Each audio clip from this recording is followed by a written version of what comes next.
Vamos a tener que aplicar estrategias distintas. Probablemente cuando lleguemos a la parte de la estrategia vamos a decir, ok, si yo voy a entrar y sé que todo el mundo puede entrar, yo voy a tener que aplicar una estrategia en particular para que no me afecte el resto de las empresas.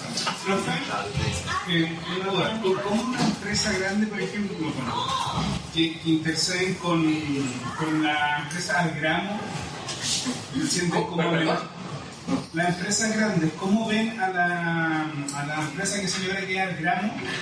¿Cómo ellos sienten una amenaza hacia ellos si al grano venden los mismos productos de ellos pero en un formato distinto? Porque lo que pasa es que tú hablas de la empresa, digamos, la que ofrece los productos de limpieza, en el fondo que va a granel, que tú vas y le pasas... Que no solamente la limpieza. Sí, o sea, pero en el fondo que vende el producto al menudeo, por decirlo de alguna manera, a granel. Es el concepto, que lo vende el concepto de granel. ¿Cómo lo vende? Sí. Lo que pasa es que va a depender del enfoque, porque ahí tenemos que pensar también en las estrategias, porque la empresa, digamos, lo que está haciendo es atender un nicho de mercado. Está atendiendo a personas que en el fondo están dispuestos a... Primero tienen una visión mucho más sustentable, más asociada hacia la protección del medio ambiente. Por lo tanto, son personas que eventualmente van a preferir no comprar productos que ellos sientan que son de una u otra forma desechables. O sea, ir a comprar el envase de detergente, por ejemplo, por darte ejemplo de algunos de los productos, el envase de detergente que lo van a utilizar y que después lo tienen que desechar, independiente que probablemente ellos lo reciclen, ¿cierto? La empresa Gramo también lo que te ofrece de beneficio es que también ellos te van a dejar el producto a domicilio. Entonces, obviamente, eso también ayuda de cierta forma a captar un nicho que no están tomando la otra empresa. ¿Cuál es el tema? Una vez que tú captas el nicho, ya puedes, en el fondo, te estabilizas y empiezas a expandir tu negocio. Empiezas a expandir hacia otros segmentos de mercado. Porque obviamente tienes el éxito en ese nicho en particular y cuando te empiezas a expandir, ahí lo que empieza a ocurrir es que tú le empiezas a quitar participación a las otras empresas. Esa era la duda. Entonces las empresas ya establecidas de detergente, por ejemplo, ven como amenaza al grano, inclusive aunque estén vendiendo su mismo producto. Por eso te digo, o sea, por eso te digo, lo que pasa es que va a depender hasta qué punto le va a afectar dentro de la rentabilidad, porque en este caso probablemente también están haciendo algún tipo de transacción de negocios que en el fondo está diciendo, ok, mira, tú me estás quitando clientela que no me va a venir a comprar, por ejemplo, al retail, al supermercado, pero me estás dando la posibilidad de vender mi propio producto también a otro nicho de mercado al cual yo no estoy llegando. Por lo tanto, en ese caso se está produciendo, entre comillas, casi un apoyo y un trabajo colaborativo entre ellos. O sea, mientras las empresas grandes no vean que esta empresa al grano les empieza a quitar participación en el mercado, están perdiendo rentabilidad, probablemente van a dejar que trabaje de manera normal y natural y que sigan creciendo un poco. Cuando ya la empresa empiece quizás a quitarle participación, quitarle segmentos y su cantidad demandada empiece a disminuir, ahí recién podrían llegar a tomar algún tipo de acción. Eventualmente, ¿qué acción podrían llegar a tomar? Ver si el modelo de negocio es lo suficientemente adecuado para implementarlo ellos mismos. ¿Qué es lo que podría llegar a pasar? No creo que vayan a hacer una guerra para decir te voy a hacer desaparecer, sino que sencillamente yo voy a implementar lo mismo que estoy haciendo tú. Como lo que pasa un poco con Corner Shop. Corner Shop ofrecía un servicio bastante adecuado, independiente de Uber y todo el asunto. Pero tenía un servicio de compra en el supermercado que era bastante útil y la gente lo empezó a preferir por sobre ir al supermercado. Por lo tanto, las empresas de retail como Jumbo, en el fondo, empezaron a ver que el modelo de negocio funcionaba. Entonces decían, bueno, si lo hacen ellos y a ellos les funciona, ¿por qué no lo puedo hacer yo también? Que es más barato para mí. Y además, puedo entregar una imagen de sustentabilidad. ¿Por qué? Porque mis carritos son eléctricos. Entonces, claro, o sea, en el fondo empresas sostenibles, mayor valor, mejor imagen de marca y todo eso. Pero mientras se lleven bien, por decirlo de alguna manera, no debería haber una rivalidad muy alta. Siempre la rivalidad va de la mano de cuánta torta yo tenía. Si tenía esa colaboración, probablemente no. Igual ahora estas empresas de despacho tienen sus propios cuentas. En ciertos sectores, la tienda de Rappi, por ejemplo, la tienda de Uber, ya no van al súper. Es lógico. Por eso digo, si lo que van a hacer es sacar una idea, sacar un modelo de negocio, y dentro de ese modelo de negocio tienen que ver si al del lado le funciona. Por eso cuando tú sacas un producto al mercado, sacas un producto al mercado, te dio la cabeza y se te ocurrió algo, una idea muy innovadora de un producto, en el fondo tienes que esperar, tienes que entender lógicamente que en el corto, hoy en día, ya casi en el corto plazo, es muy posible que te copien la idea, que alguien más se lo implemente. Y sobre todo porque cuando tú implementas algo nuevo, lo primero que hace el resto de las empresas es empezar a analizar cómo te está yendo. Y si te empieza a ir bien, empiezan a preguntarse, oye, el modelo funciona. el modelo replicable, y empiezan a estudiar qué tanto mercado hay para esto. ¿Cuánto hay? Es como, por ejemplo, el pedido ya market. Antes mandaban a los monos a comprar a todas las tiendas, a todos lados. Perdón, por cierto, no te despectivo, pero no. A todos los colaboradores. Ah, no, tampoco son colaboradores. Yo me acostumbré, porque yo cuando tenía clase tenía un profesor que le decía cachupines a los... Pero eso mantiene igual. Igual les tengo que estar igual. Vos viviste tanto arriba ya en el A los trabajadores colaboradores. A los monos colaboradores. Profe, sí, hasta que nos vamos temprano. ¿Ven cómo son? Ya. Bueno, a los motos los mandaban a las distintas, iban a las distintas tiendas a comprar, hasta el día de hoy un poco, pero ahora también pedidos ya también tienen, para pedir ya market también tiene su tienda, tiene su propia tienda, ¿cierto? Entonces en el fondo donde pueden ofrecer, ¿qué cosa? Un despacho mucho más rápido, un despacho en menor tiempo y mayor variedad de productos que tener que ir al supermercado. ¿Por qué? Porque los supermercados también hicieron su propio modelo de negocio y decir, ok, entonces ahora yo les voy a hacer más la vida imposible porque ellos tienen que meterse por otro sector, tienen que ir a otra parte a buscar los productos, no pueden ir a meterse a cualquier supermercado, sino que tienen que ir donde nosotros tenemos que ir con cura, etc.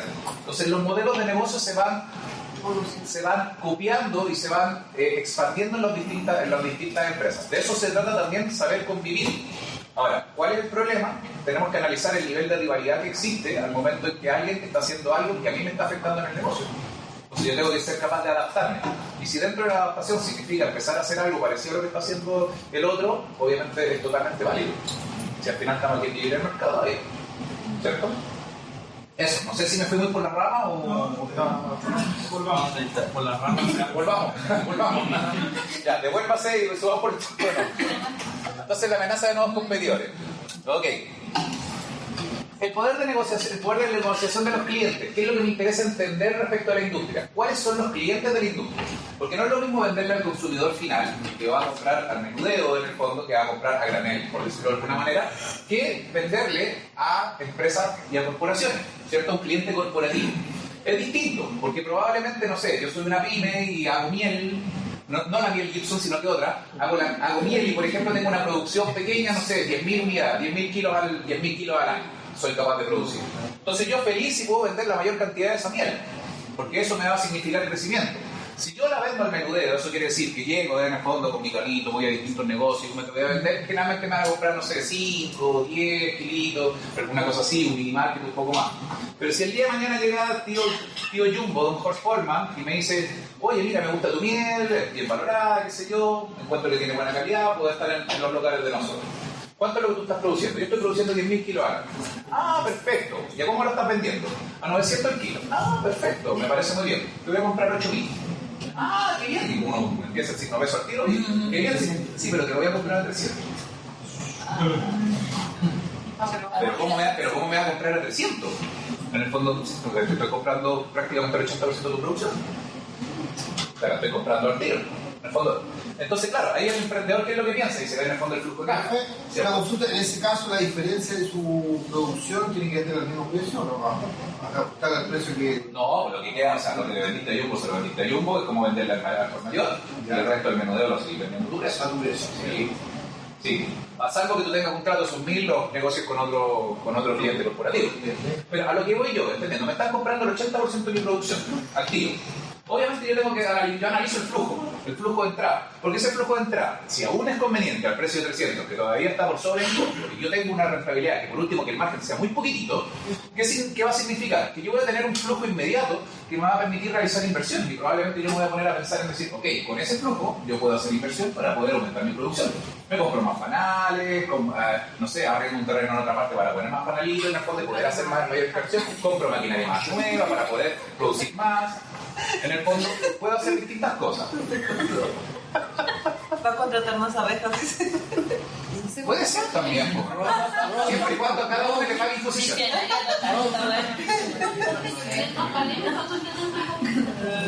Entonces, obviamente uno piensa en eso. ¿Cuál es el problema? ¿Cuál es el problema de eso? Porque la imagen puede ser muy bonita, uno puede decir, oye, me estoy expandiendo. ¿Cuál es el problema de eso? Que básicamente ese mismo cliente corporativo, al año siguiente, cuando yo ya hice mis inversiones y ahora que no estoy produciendo 10.000, estoy produciendo 15.000.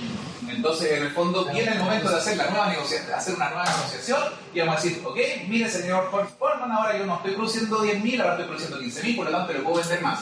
Entonces tenemos dos opciones. Que me digan, perfecto, ahora te voy a comprar, no sé, en vez de comprarte los 8.000, te voy a comprar 12.000 o 13.000 de tus 15.000. Y claro, pero probablemente tenemos que o mantenemos el precio, si es que la inflación subió mucho, mantenemos el precio, o lo bajamos otro poquito porque te voy a comprar más. ¿Cierto? Y si uno no está de acuerdo, básicamente, bueno, no importa, te compro otro. ¿Y qué pasa? Tú te quedas con toda tu producción nuevamente, te quedaste con toda la inversión inmobiliaria, te quedaste con las deudas, te quedaste con todo eso. Es el riesgo que se corre en esos casos. ¿Ya? Yo estoy dando un ejemplo demasiado extremo, o sea, ya lo extremo de lo extremo. Pero a lo que yo quiero llegar es que la participación en las compras de un cliente le da un poder mayor de negociación. O sea, mientras más sea el poder, o sea, el porcentaje de compra de un cliente sobre tu producción total, mayor poder tú le estás dando. Por lo tanto, al momento de negociar, siempre uno tiene que saber poner ciertos límites. Porque en el fondo tú no puedes depender de un solo cliente. Porque si dependes de un solo cliente, el cliente se te va y perdiste. Y tienes que buscar otro urgente y no sabes si vas a poder encontrar otro bajo las mismas condiciones, que te compre la misma cantidad. Y en el fondo ahí es donde las empresas empiezan a fallar. Porque se engolosinan con la parte inicial de que te compraron mucho. Pero resulta que la contraparte sabe que tiene un poder de negociación alto. Por lo tanto, sabe que maneja y que tiene la pelota en su lado. Y que puede tomar las decisiones desde ese punto de vista. Y ahí va a depender de la buena voluntad y la ética de la empresa al frente que uno tenga para saber si efectivamente vamos a poder seguir haciendo negocio o no. Entonces, el poder de negociación de cliente, básicamente lo que tenemos que entender es quién es mi cliente. ¿Dónde están mis clientes mayoritarios? Lo que yo produzco, lo que mi empresa produce, ¿a quién se lo vendo? ¿Se lo vendo al uno a uno, al consumidor final, o lo vendo a clientes corporativos? Porque eso también me va a ayudar a analizar el nivel de atractivo, por lo menos para este factor. O sea, vamos a ver en el fondo qué tanto poder de negociación tienen mis clientes. Profe, las instituciones, por ejemplo, carabineros, hospitales, también, ¿esos son clientes corporativos? Lo que pasa es que en ese caso todo eso funciona a través del Estado, porque todas esas instituciones públicas funcionan en base a presupuestos del Estado. El Estado es el que les provee el dinero, que ahí tienen que ver ellos cómo lo gastan. Por lo tanto, de una u otra manera es el Estado el que está comprando indirectamente. ¿Y ese negocio cómo se define? Como Como lo que habíamos visto de B2B o B2C. Si son corporaciones es B2B. A eso Aparte Oreca venía después, cuando uno venía de hospitales. Oreca, hoteles, restaurantes, cafeterías. Pero me refiero, hay otro más. No me acuerdo el nombre. Clínica.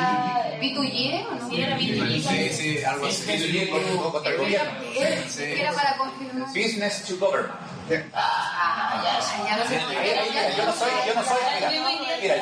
Yo no soy marketero, así que no me conozco todas las siglas, porque el marketing es sigla tras sigla, o sea. Tranquilo, nosotros somos por así. Tranquilo, nosotros tampoco. Nosotros somos así.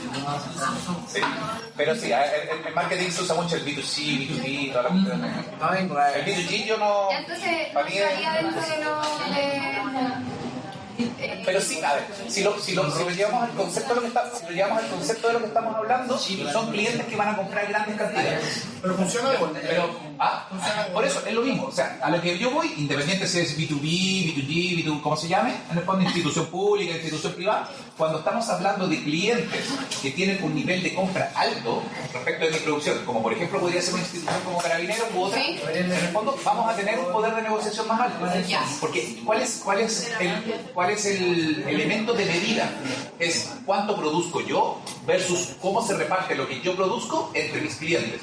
O sea, si yo produzco 10.000 y esos 10.000 se lo vendo a un cliente o a 2 clientes o a 3 clientes, significa que cada uno está comprando una gran cantidad de mi participación. Pero si yo eso mismo se lo vendo a 2 millones de clientes, claramente está mucho más diluida la participación y el poder de negociación que puede tener cada uno de ellos conmigo.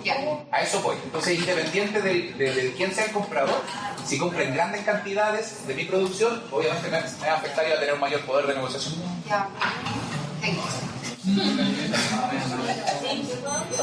Clarísimo. Ya nos fuimos. ¿Listo? ¿Qué? Igual como el rubro de... O sea, sí. Yo trabajé en una metal mecánica Ya. y hacía negociaciones anuales con acero. Ya. Y esa cuestión era súper inestable el precio muchas veces. Sí, pero es que lo que pasa es que va a depender también si tu materia prima se transa en el mercado. Eso le genera un nivel de volatilidad. Es como que tú tuvieras dentro de tu materia prima y tuvieras que comprar cobre. Porque el cobre se transa en el mercado. Por lo tanto, el precio de venta va a estar fluctuando constantemente, va a tener un nivel de volatilidad muy alto. Entonces, cuando tú transas con materias primas que se transan en el mercado, en el fondo es imposible que tú tengas un nivel de estabilidad. Ahora, eso sí, pero es que eso tampoco va de la mano 100%, bueno sí, puede ser, pero no es que directamente le entregue un nivel de negociación al proveedor, porque el proveedor no depende del proveedor el precio que se esté fijando. Porque el concepto de, por ejemplo, en este caso, el nivel de negociación de los proveedores, que pasa exactamente lo mismo que los clientes, pero al revés, es que básicamente mientras menos proveedores yo tenga de una materia prima, significa que es más probable que yo tenga que comprarle a él obligatoriamente, ¿cierto? Y no voy a tener sustitutos, o sea, no voy a tener un costo del cambio alto, porque no tengo más dónde buscar. Y probablemente el próximo que encuentro lo encontraré en otro continente. Entonces significa que tengo costos de importación y un montón de cosas que me van a sumar al tema. Entonces, claro, en el caso de la materia prima, ahí estoy medio fregado, porque en el fondo igual tampoco depende de ello. O sea, por ejemplo, a mí me tocaba muchas veces comprar azúcar. Entonces yo compraba mucha azúcar, compraba azúcar en saco y todo el asunto. Y a mí todas las semanas me cambiaban el precio del azúcar. Entonces, me llamaban el lunes para decirme que esta semana el precio del azúcar es tanto, el kilo de azúcar es tanto. Y la compra mínima siempre eran por lo menos 200 kilos. Entonces, en el fondo ya, esta semana el precio del azúcar es tanto. La semana siguiente, oye, subió porque cambió el dólar. Oye, llegó una importación con el dólar bajo, así que tenemos más... Y así, para arriba, para abajo, para arriba. Entonces, significaba que yo tenía que estar atento al precio de la materia prima para hacer las compras anticipadas. Porque yo no tengo el negocio chico, tampoco uno tiene la posibilidad de hacer un forward para... Pero 200 kilos no es un negocio chico. Pero igual. Cachetado. Haciendo pasteles así para diabéticos. ¿No? Ya. Coge 200 kilos de azúcar. Nivel de negociación de los proveedores. Pasa exactamente lo mismo. Vamos a ir viendo. Tenemos que entender qué tipo de negocio tenemos nosotros, si efectivamente necesitamos materia prima específica o utilizamos materia prima que sea lo más estandarizada posible. O sea, va a depender de eso si tenemos harto o vamos a tener pocos proveedores. Amenaza de productos sustitutos. Aquí, esta es la pelea general. ¿Ustedes están en algún ramo de marketing ahora? No, Sí. Investigación de mercado. Investigación, ya, pero bueno. Lo quería llevar. Es que lo que pasa es que la amenaza de productos sustitutos, aquí hay una pequeña línea, hay una pequeña línea que separa el enfoque que le damos nosotros cuando hablamos de administración estratégica, versus lo que se habla cuando hacemos un análisis de marketing. Porque en el fondo, en la administración estratégica, ¿cómo funciona el concepto sustituto? El sustituto es exactamente lo mismo. Es un producto de similares características que suple la misma necesidad, pero que no es lo mismo que yo vendo. Eso es. ¿Ok? Pero la diferencia está en que en general cuando hablamos de administración estratégica y todo eso, como que buscamos esos aquellos productos que suplen la misma necesidad pero que pertenecen a industrias distintas, con otras industrias que pertenecen a otra industria, ¿cierto? Por ejemplo. Por ejemplo. La línea de otro... Pero mira, por ejemplo, si yo busco, mira, si mi intención, por ejemplo, es tener algo, comerme algo para el desayuno, alimentarme en el desayuno, ¿cierto? ¿Yo qué puedo hacer? Si me gusta algo un poco más saludable, probablemente me va a servir un pote de avena, ¿cierto? Pero comerme, por ejemplo, un pan integral, que probablemente también es un poco más saludable, suple el hecho de comerme la avena. Son industrias distintas, pero cumplen la misma necesidad de alimentarme al momento del desayuno. Un día de calor, eventualmente, yo necesito refrescarme. ¿Qué puedo hacer? Me puedo comprar un agua, me puedo comprar un agua, me puedo comprar un jugo, pero me puedo comprar un helado. Cumplen la misma necesidad, suplen la misma necesidad. Son productos sustitutos. O sea, yo puedo sustituir un jugo por un helado. Me va a refrescar, si esa es la función. Si yo quiero despertar en la mañana, me puedo tomar un café. Me puedo tomar un té, que también de alguna manera me puede despertar. Me puedo tomar una Coca-Cola, que tiene cafeína. Me puedo tomar una energética, ¿cierto? Son productos de distintas industrias, pero que cumplen la misma necesidad para mí. O sea, el cliente satisface su necesidad o resuelve su problema con distintos tipos de productos.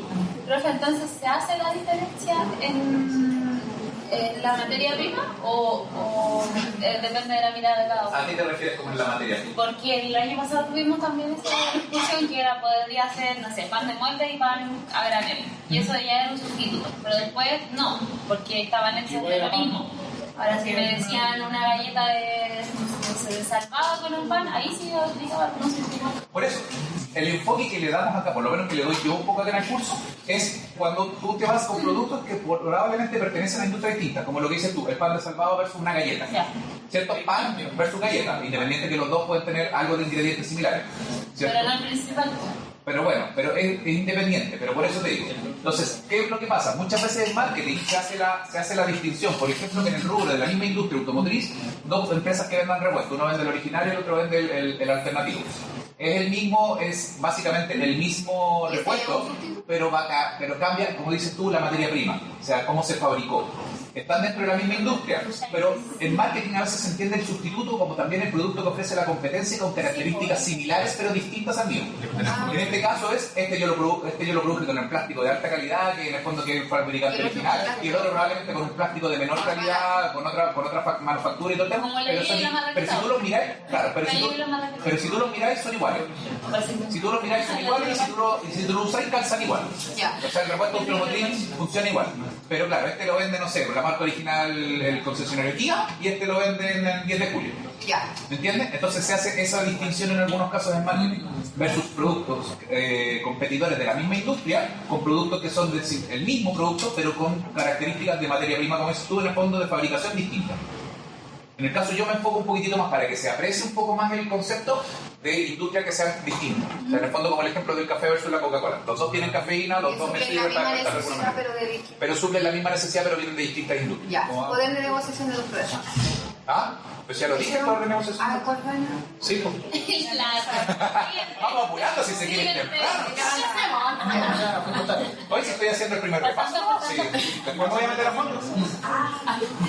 La rivalidad de los participantes de la industria, que yo necesito saber cómo me voy a llevar con mi competencia, ¿cierto? ¿Cuánto es el nivel de competencia que existe? ¿Cuántas empresas? ¿Qué tipo de mercado estoy participando? Si es oligopolio o estamos en un mercado entre comillas de competencia perfecta donde la torta está lo más distribuida posible. Sí, solamente el oligopolio. Eso. El oligopolio. ¿Alguno sabe qué es el oligopolio? ¿Lo dijo el proyecto? Muchas empresas no tienen. No, es el monopsonio.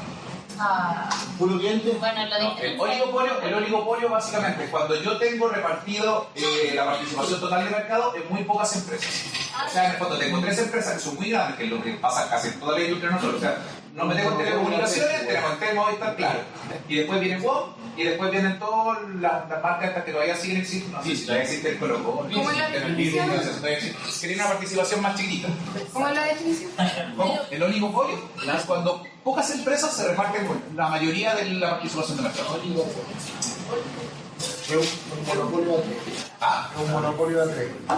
Son pocas empresas en realidad, no de anterior. Pero ahí estaría, por ejemplo, las condiciones que hubieran. O sea, no es que el oligopolio sea señal de colusión, pero la colusión ha existido en la industria oligopolio. Sí. La cuota de mercado independiente del número de cuota de mercado puede ser. Es independiente, o sea, tú tienes, por ejemplo, del 5%, tienes una empresa que tiene el 51%, otra empresa que tiene el 31% y la otra empresa que tiene el 22%. Ya. O sea, 27%. Sí. Entonces, ahí se reparte la torta completa en pocas empresas.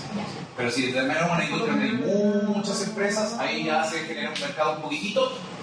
La competencia perfecta en sí existe a nivel teórico, no a nivel práctico. Pero podríamos decir que la torta se reparte de una manera un poco más justa.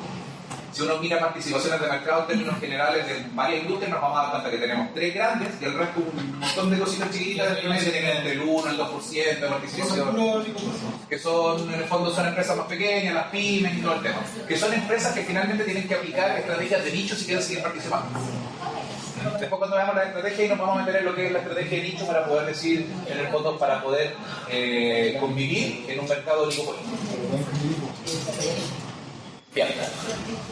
Cada una de estas fuerzas me va a ayudar a medir la capacidad que tenemos para poder competir dentro del mercado. ¿Ok? En conjunto van a determinar cuál es la rentabilidad potencial que tiene el sector y nos ayuda a entender la rentabilidad que produce la industria, cuáles son las tendencias hacia adelante, o sea, si efectivamente esa industria se va a desarrollar, sigue creciendo el mercado asociado, cuáles son las reglas del juego y cuáles son las restricciones para su participación. Entonces, esa es la gracia de lo que vamos a poder entender. Ahora, en términos generales, a nosotros nos interesa hacer el análisis desde el punto de vista de una empresa que se encuentre dentro de la industria. Por lo tanto, el punto de vista de decir es cómo podemos hacer para que las condiciones se mantengan ventajosas para nosotros. O qué tan ventajosas se mantienen las condiciones dentro de la industria donde yo estoy participando. Nos vamos a enfocar en ese punto de vista. ¿Ok? Otro elemento que nosotros tenemos que tener en cuenta es que, si ustedes se fijan, cada una de las fuerzas suena a algo negativo. Amenaza de productos sustitutos, amenaza de nuevos competidores, poder de negociación del cliente, poder de negociación del proveedor y más encima la rivalidad entre competidores. Suenan cosas negativas. Por lo tanto, como nosotros lo que estamos midiendo es el nivel de intensidad de cada una de esas fuerzas, mientras mayor sea la intensidad de esas fuerzas, el atractivo o potencial rentabilidad de la industria va a ser menor. Por lo tanto, es una relación inversamente proporcional. Mientras mayor sea la intensidad de las fuerzas, mayor la amenaza de nuevos competidores, menor la rentabilidad de la industria. Mayor el poder de negociación de los clientes, menor la rentabilidad de la industria. Mayor la amenaza de productos sustitutos, menor, y así. ¿Ok? Vamos a tener una relación inversa. Por lo tanto, a mayor intensidad de las fuerzas, menor atractivo del sector, y al revés, menor intensidad de las fuerzas, mayor atractivo del sector. Y aquí vamos a tener que tener cuidado en una cosa, que es donde yo les transmito lo que ha ocurrido anteriormente cuando se hace este análisis y el error que comúnmente se produce.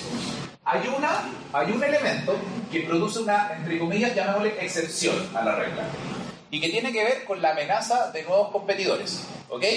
Cuando hablamos de la amenaza de nuevos competidores o la amenaza de nuevos entrantes, nosotros nos vamos a medir a través de un elemento que vamos a definir como las barreras de entrada. ¿Ok? La amenaza de que lleguen nuevos competidores va a depender del nivel de las barreras de entrada que existan. Como su nombre lo dice, la barrera de entrada quiere decir qué tan difícil va a ser entrar. Por lo tanto, mientras mayores barreras de entrada existan, menor va a ser la amenaza. Entonces, aquí es donde se produce generalmente la confusión. Porque nosotros lo que analizamos al momento de medir la intensidad de la amenaza no entrante son las barreras de entrada. Entonces, la confusión que generalmente se produce es que nosotros decimos las barreras de entrada son altas, por lo tanto la amenaza es alta y el atractivo es bajo. Y no es así. Es la confusión que generalmente ocurre. Por eso yo se las nombro. Probablemente ustedes a la primera captaron que no era así. Pero yo me voy en función de lo que ocurrió en semestres anteriores. Entonces, básicamente, en este caso, nosotros para poder medir la amenaza de nuevos entrantes, vamos a medir las barreras de entrada que existen. Cuando ustedes hagan el análisis, van a analizar las barreras y van a concluir si esas barreras son altas. Si esas barreras son altas, significa que la amenaza de que lleguen nuevos competidores va a ser baja. Y ya sabemos que una amenaza baja o la intensidad baja de esa amenaza significa que el atractivo de la industria es alto. Por lo tanto, barreras altas, atractivo alto. ¿Cierto? La amenaza alta, atractivo bajo. Pero si las barreras son altas y uno es tímido, no... O sea, por lo menos yo lo veo como cuestionable que sea atractivo, porque yo como pyme no tengo no tengo mucho dinero para entrar al mercado, pero está la empresa más grande que gane completamente la cuota de mercado por mucho tiempo. Es más complicado abarcar a veces tomar al cliente y convencerlo de que mi producto es mejor que la competencia. Entonces yo como pyme no lo vería como algo atractivo si las barreras de entrada son altas. Pero ahí es en el caso que sea la industria del sector. O sea, si la empresa ya está dentro, obviamente te ayuda a entender que la industria es rentable. Lo que tú estás midiendo aquí no es si tú como empresa tienes la capacidad o no para entrar a una industria. Lo que estamos viendo es que si tú entras y te la juegas por entrar a la industria, ¿qué tanta rentabilidad potencial podrías obtener? Por lo tanto, si la barrera es alta y tú haces el esfuerzo como pyme de ingresar a esa industria, tienes que tener en consideración, primero, de que vas a tener que pasar por varias barreras para poder ingresar. Primero, vas a tener que eventualmente aportar un capital alto para poder invertir y poder meterte en esa industria. Vas a tener que aplicar estrategias que te permitan competir con las potenciales competencias que vas a tener ahí dentro. Pero sabiendo que bajo esas condiciones la industria te puede tener una alta rentabilidad. Por lo tanto, de una otra manera tienes que elaborar estrategias que te permitan decir, ok, me la voy a jugar, voy a hacer el esfuerzo, me voy a intentar, voy a sobrepasar esa barrera, voy a entrar a esa industria, pero la rentabilidad que yo puedo obtener bajo ese riesgo que estoy corriendo es mucho más alta. Desde ese punto de vista lo tienes que ver, porque si no sería súper fácil, ¿no? O sea, yo miro el atractivo de la industria, que es bajo y no hago nada, me voy para afuera, listo, chao, no participo. ¿Ah? No juego. Entonces, no es así. De hecho, me salté, la única vía porque me salté fue esta. Porque aún cuando las fuerzas pueden ser desfavorables, o sea, en el fondo yo puedo tener altas barreras de entrada, puedo tener una alta rivalidad, puede que mis clientes sean complicados porque tengan pocos proveedores, pero en el fondo, si yo empiezo a mirar y hago un análisis completo y finalmente termino determinando de que la industria tiene potencial de rentabilidad porque está creciendo mucho y se puede expandir, puedo aplicar innovación en los productos y puedo ser creativo en base a las nuevas tecnologías, etcétera, lo que sea, entonces yo aún así voy a buscar la manera de poder entrar y poder participar porque la rentabilidad es alta y probablemente yo tengo experiencia en esa área, probablemente yo vengo de otro país, probablemente yo vengo con un idea en el extranjero asociado a una cierta industria que permite cambiar un poco las reglas del juego. Si entrar a una industria no significa que todos van a vender el mismo producto estandarizado. O sea, cada uno le va a entregar la industria es la misma, pero podemos vender distintas cosas con distintos grados de calidad. Por eso existen estrategias de liderazgo en costo, estrategias de diferenciación, estrategias de enfoque. ¿Cierto? Por eso hay nichos de mercado. Por eso en el fondo tenemos muchas cosas que podemos hacer.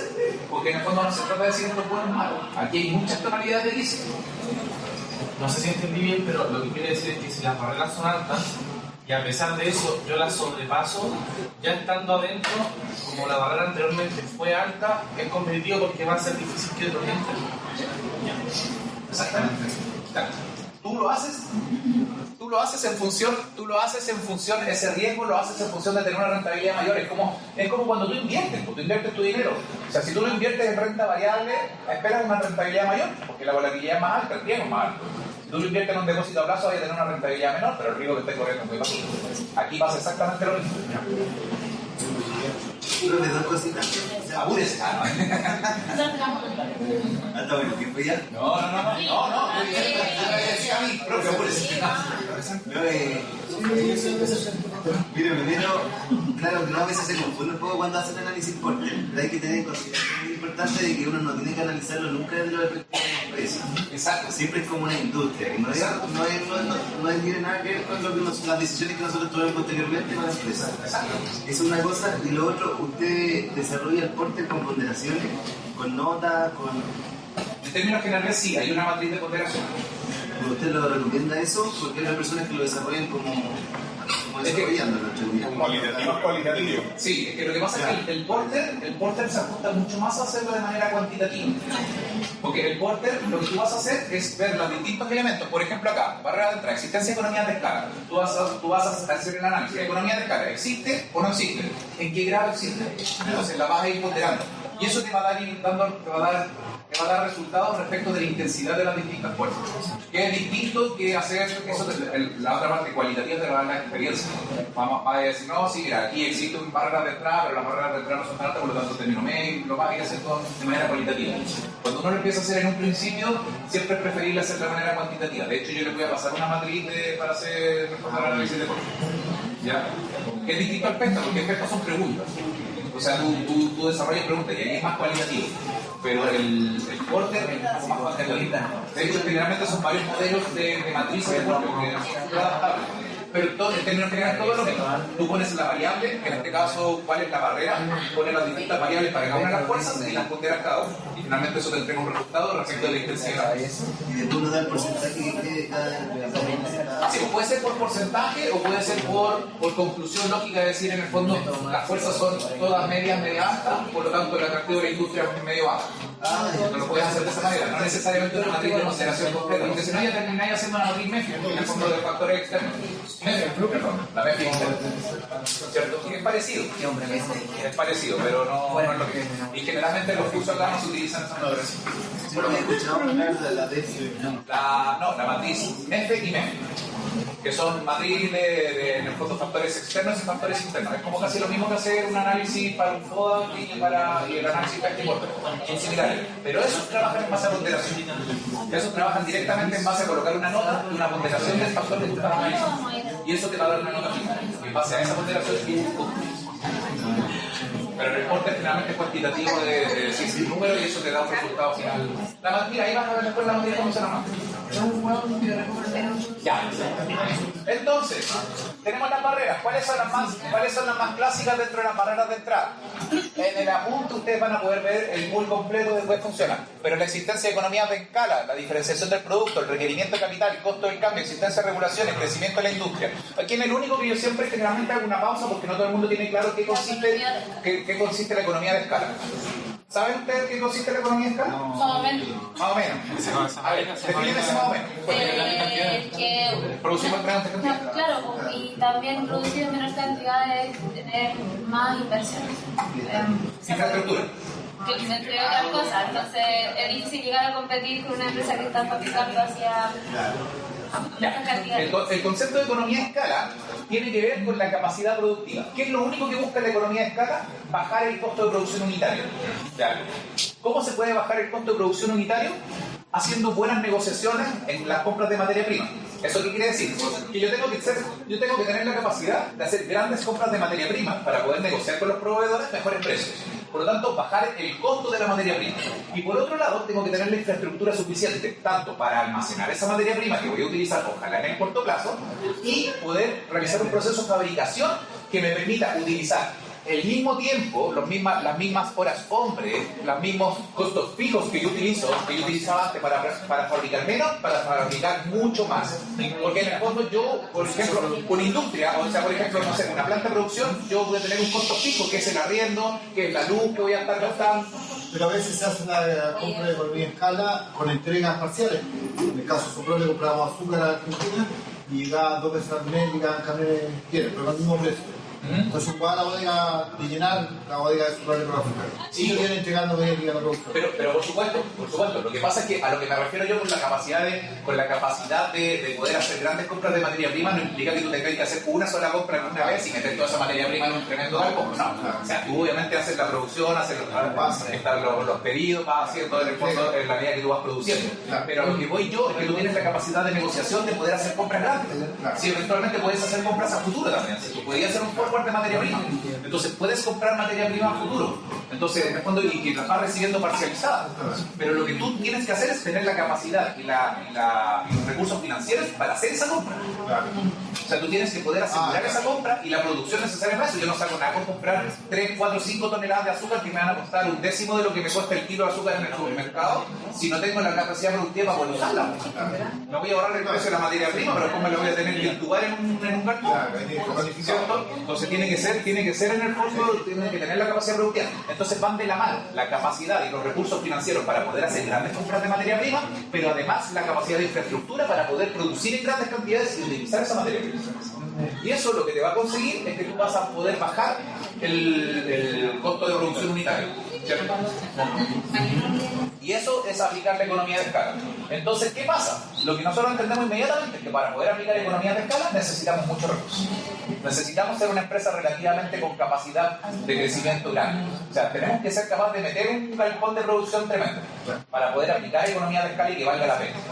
Entonces, obviamente, si en una industria se aplica la economía de escala, una empresa más chica le va a costar un poco más, porque va a entrar, va a producir mucho menos, su costo de producción unitario va a ser mucho mayor. Eso quiere decir que el margen que va a poder generar en función de poder vender el producto al mismo precio, independientemente que tenga un poquito más de calidad, va a ser mucho menor. Entonces, vaya a estar compitiendo con alguien que tiene un margen de rentabilidad así, versus tú que vas a tener un margen de rentabilidad así. Entonces, si tú entras en la posición de ataque, en otras palabras, decir, ok, aquí vengo yo, tengo un producto nuevo con la misma o mejor calidad y lo vamos a vender al mismo precio, entonces asegúrese, cómpremelo a mí porque yo tengo un producto de la misma o mejor calidad que la empresa principal. Entonces, ¿qué es lo que van a hacer estos locos? Te van a bajar el precio. Entonces, no quieren.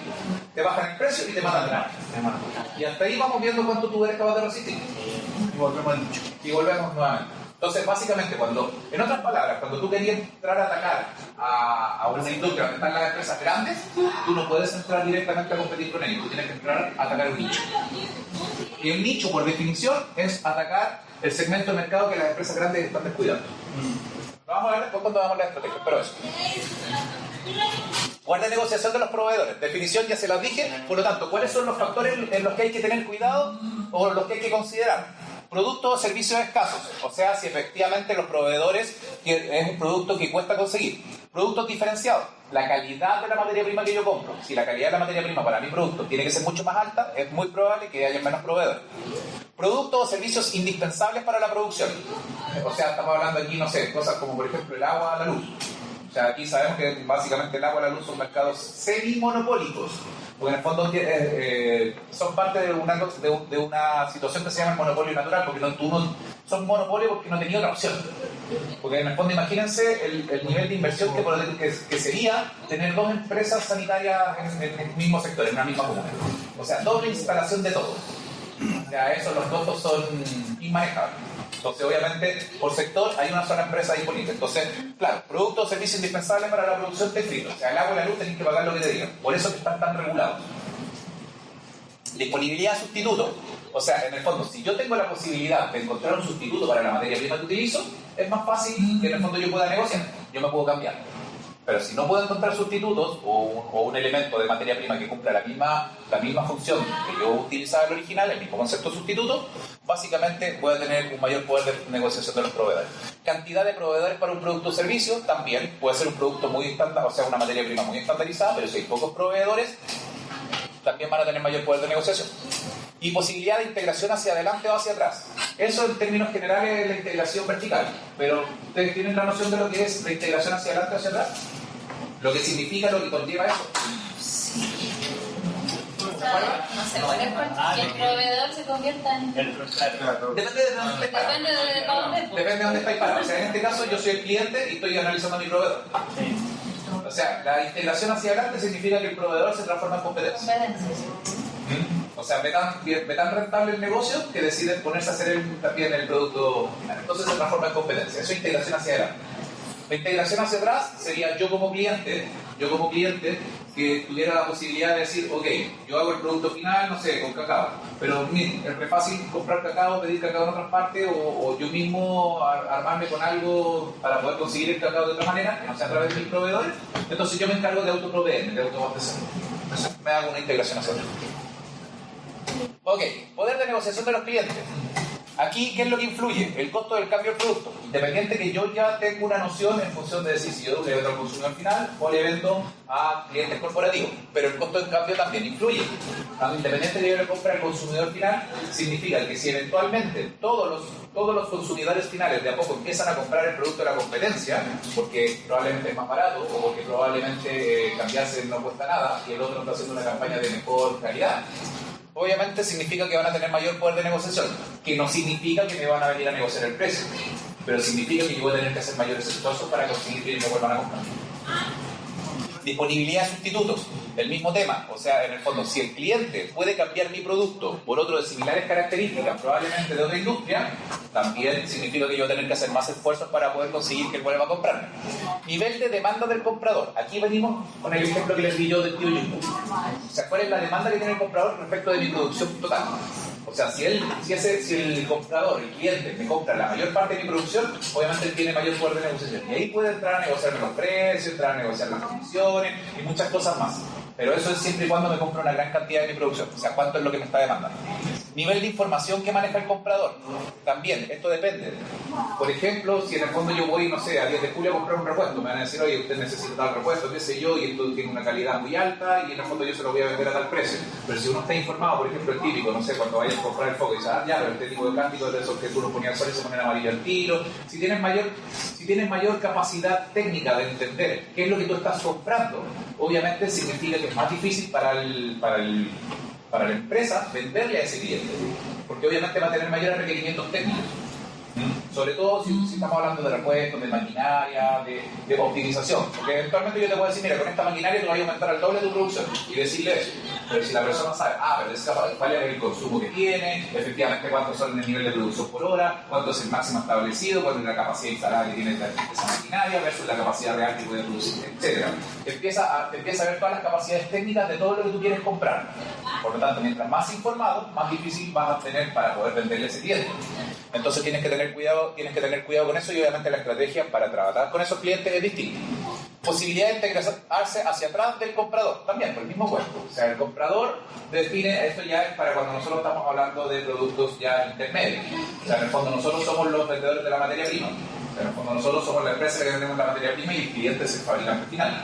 Si el cliente me hace la gracia de también autoabastecerse, tiene mayor poder porque está haciendo una integración hacia atrás. Y la posibilidad de postergar las compras también le da mayor poder de negociación, como el caso que estábamos viendo recién, por ejemplo, de Soprole.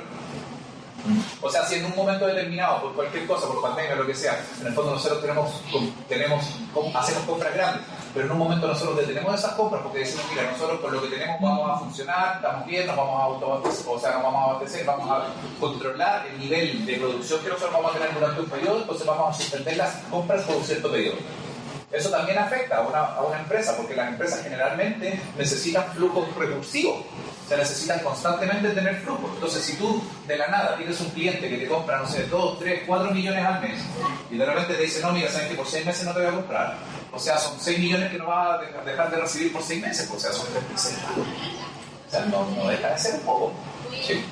Entonces la posibilidad de postergar las compras del cliente también le da un poder de negociación mayor, porque significa que tenemos que hacer mayor esfuerzo para poder vender, para poder tener nuestros flujos normales, porque tenemos que o salimos a buscar otro nuevo cliente o tratamos de, en el fondo, buscar alguna otra alternativa, alguna otra estrategia, ¿cierto?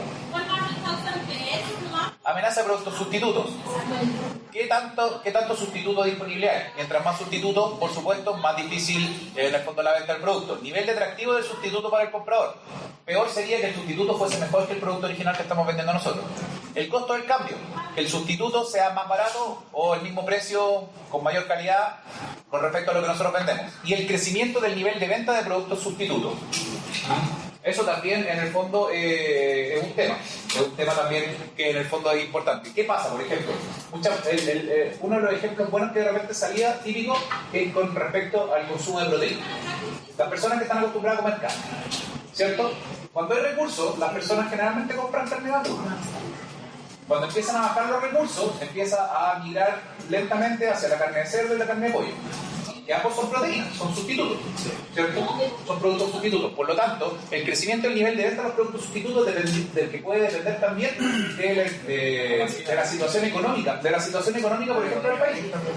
O sea, en el fondo, muchas personas con menos recursos, o sea, sobre todo ahora con el tema de la pandemia, toda la gente que se quedó sin pega, no tenía recursos y todo el tema, obviamente dejaron de comprar los productos cambios y empezaron a comprar productos sustitutos. O sea, lo más barato que podían encontrar, o sea, en algún momento el pollo y todo el tema, entonces empezaron a crecer la demanda. Ahora, obviamente hoy día el precio del pollo ya se empezó a disparar, empezó la inflación y todo el tema. Entonces ahí, claro, todos, y ahí estamos con la tremenda inflación. Entonces se empiezan a tomar ese tipo de decisiones. Entonces esas son cosas que hay que tener en consideración al momento de hacer un análisis. ¿Ah? Era mentira. ¿Por qué hora es? Son las 9:30. ¿Ya qué hora nos vamos? 3 minutos. Estamos listos. 10 para las 10. No, profe. Pero si nos queda uno. Tiene 3 minutos. Ya, pero es que me interrumpe. No hizo Y me desconectan de la línea. Entonces ahora yo les voy a empezar a contar de mi vida. Y la rivalidad de los participantes. La más importante y obviamente que tenemos que tener en cuenta es la rivalidad de los participantes de la industria. Si aumenta o disminuye la demanda de los compradores, aumento o disminución de la demanda de los compradores. ¿A qué nos referimos con esto? Básicamente la torta. Si la torta se achica, la torta se agranda. Si la gente empieza a comprar más de un producto carne, nuevamente. La gente empieza a comprar un sustituto, empieza a comprar menos carne. Entonces, si se empieza a comprar menos carne, la producción sigue siendo más o menos la misma. Por lo tanto, esa misma torta, esa misma cantidad de producción, se tiene que repartir entre menos gente. Por lo tanto, las mismas empresas empiezan a pelear por tratar de vender un poco más. Porque obviamente tienen que liquidar esa mercadería, si no perderla. Bajar el precio. Sí, pues ahí empieza la competencia. Entonces, obviamente, un aumento de disminución de la demanda a los compradores significa que hay mayor rivalidad. Eso significa que van a empezar a hacer estrategias de pelea entre ellos. O sea, en el fondo, va a ser por eso. Puede ser también lo que hizo con la empresa X, que ellos mismos, no sé, Walmart, sacó un sustituto del producto que le compraban a ellos y ellos empezaron a fabricarle ese sustituto con un material más... O sea, es que lo que pasa es que hay un tema por lograr una disminución de costo. Tú hablas de las marcas propias. Claro. O sea, en el fondo lo que están aplicando hoy en día la mayoría de las empresas, o sea, por lo menos el retail está aplicando todo el concepto de las marcas propias. O sea, Walmart tiene Great Value, y acá en Chile la marca líder, Jumbo tiene Cuisine & Co, Totus tiene Totus. Santa Isabel, no me acuerdo cómo se llama. No, bueno, yo también me metí con Mercado y ahí todo. En el fondo, esos mismos productos lo hacen efectivamente para bajar los costos logísticos, los costos de marketing. No hay nada que no se encuentre. Pero sí, son estrategias para poder pelear y para poder, como el fondo, ellos mismos tener una mayor participación, una mayor venta. Esa es básicamente una manera de ver la integración hacia atrás. Porque ellos son clientes retail, ellos le están comprando a proveedores y los proveedores quieren, no sé, la marca de video o la marca de leche. Entonces, ahora lo que están haciendo es que ellos mismos son, entre comillas, productores, independientemente que le están comprando a la misma empresa. Entonces, básicamente pasa casi lo mismo que pasa con el ejemplo del gramo. O sea, en el fondo, la leche líder es Sula. Entonces, los fideos, no me acuerdo qué marcas son, que están en líder, son Carosi. Entonces... Son caros y también. Y son Carosi también, sí. El costo del cambio, otro de los factores es el costo del cambio para el comprador, pero aquí nos estamos moviendo en la competencia. El costo del cambio dentro de la misma industria, de las mismas competidores. Similitud o diferenciación de productos de empresas rivales. Ahí, obviamente, si tenemos un producto estandarizado de bajo costo, probablemente son todos iguales y el cliente probablemente va a ser más sensible al precio. Por lo tanto, vamos a tener mayor rivalidad porque para la gente va a ser mucho más fácil cambiarse porque van a tratar de comprar siempre el más barato. Existencia de producción ociosa con alto costo de almacenamiento. Ahí tenemos un problema. O sea, si eventualmente nosotros tenemos un problema de producción alta y no tenemos una alta demanda, se nos empieza a acumular el producto. ¿Eso qué quiere decir? Que tenemos que salir a liquidar. Que es como lo que pasa, por ejemplo, con las prendas de ropa en las empresas de retail. O sea, con todo lo que se queda al final de la temporada, salen todas estas ofertas del 50-60%. Por lo mismo, porque esa misma ropa no se va a vender la próxima temporada. Entonces no es algo que tú puedas almacenar. No vale la pena almacenarlo porque pierde su valor. Y te está ocupando espacio.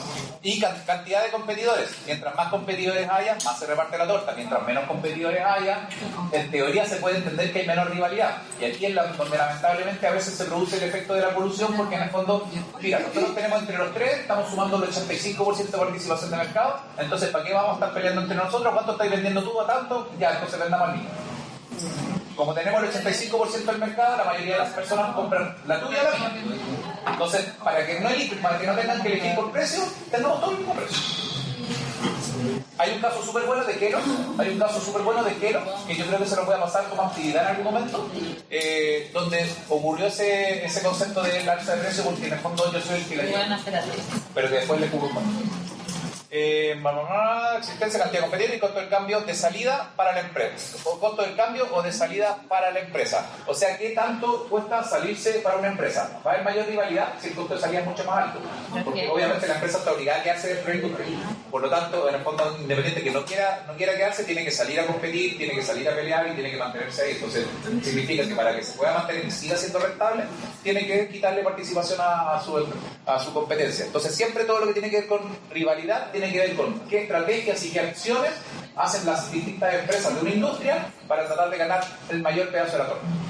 Eso es. ¿Ya? Entonces, la próxima clase, el viernes, a esa hora también. Jueves.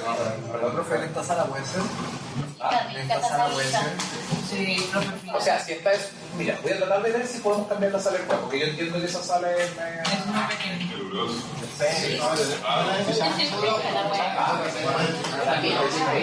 Ya, déjenme pasar la lista.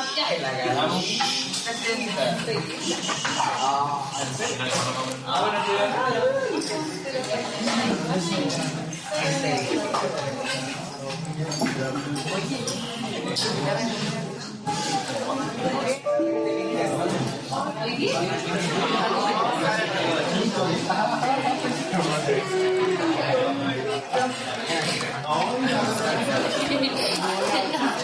romper la silla.